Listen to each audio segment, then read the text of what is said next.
Percy and the Funfair. It was a beautiful morning on the island of Sodor. All the engines were very excited. It was the day of the Fat Controller's Funfair. Children would be coming from far and wide. There was to be a special visit from the Chinese dragon. Percy was delighted. He thought the Chinese dragon was the most exciting thing of all. The Fat Controller arrived at Tidmouth. He had come to give the engines their jobs. Edward was to pull the merry-go-round, Henry the roller coaster, Gordon the fairground folk, Toby the bumper cars. James and Emily were to pull the Ferris wheel, and Thomas, boomed the Fat Controller, you are to collect the fireworks on the Chinese dragon. What's my job, sir? Asked Percy hopefully. You are to collect coal from the coaling plant. You must fill all the hoppers at the stations, ordered the Fat Controller. A railway can't run without coal, he added. This is a very important job. The Fat Controller left and all the engines were excited. All except Percy. Coal, he sighed. And as he watched his friends leave for their exciting jobs, Percy felt very left out. Percy chuffed sadly over to the coal plant.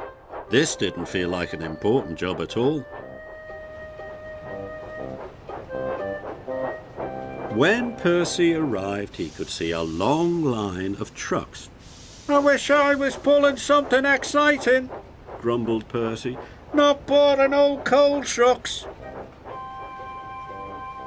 Percy buffered up and pulled out of the depot. Percy stopped at a signal by a school. Toby puffed past pulling flatbeds full of bumper cars. The children in the playground clapped and cheered. Then Edward chuffed by with the merry-go-round. The children cheered even louder. Percy thought that Toby and Edward were having a wonderful time.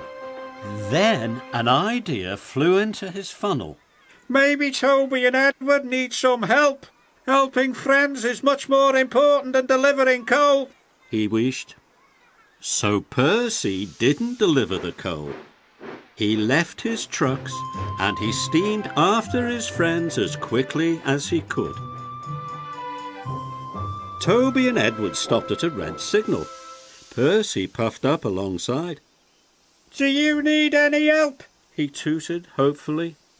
No, thank you, Percy, said Toby. We can do it, chuffed Edward. Percy was disappointed.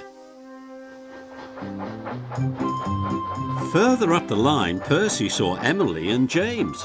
They were taking the Ferris wheel. That looks like fun, tooted Percy. I'm sure they'll need some help. Percy caught up with James and Emily. This is going to be the biggest wheel ever, chirruped Emily. Emily and James were having a splendid time. But James and Emily didn't need help either. Percy was upset. Then Percy saw Gordon waiting at a junction. Gordon was pulling the fairground folk. But he didn't need any help either.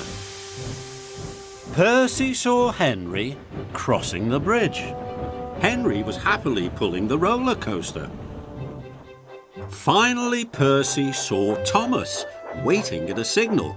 He was carrying the fireworks and the Chinese dragon. That looks like the most fun of all, gasped Percy. But even Thomas didn't need any help. Percy was more disappointed than ever. Then there was trouble. Percy had spent so much time trying to help that he hadn't delivered any coal. Percy saw James. He looked very sad. "There's no coal at the stations," he wheezed. "We've all run out of coal." "Bust my boiler!" cried Percy. "If the engines don't get some coal, the Funfair won't open. All the children will be sad, and it's all my fault." Percy knew what he had to do. He had to pick up his trucks and deliver the coal as quickly as he could. Percy wheeshed all over the island delivering coal to his friends. Soon, everyone's boiler was bubbling and their pistons were pounding. The engines were back on track.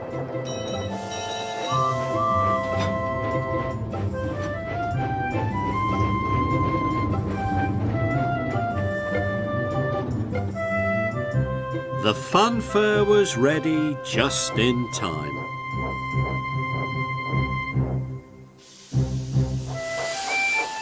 Percy finished his last delivery of coal and arrived at the Funfair as the fireworks began. The rockets soared,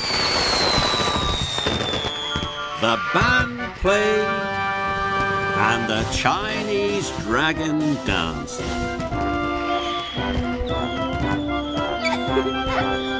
All the children were delighted. "The Fat Controller was right," tooted Percy. "Delivering the coal is a very important job."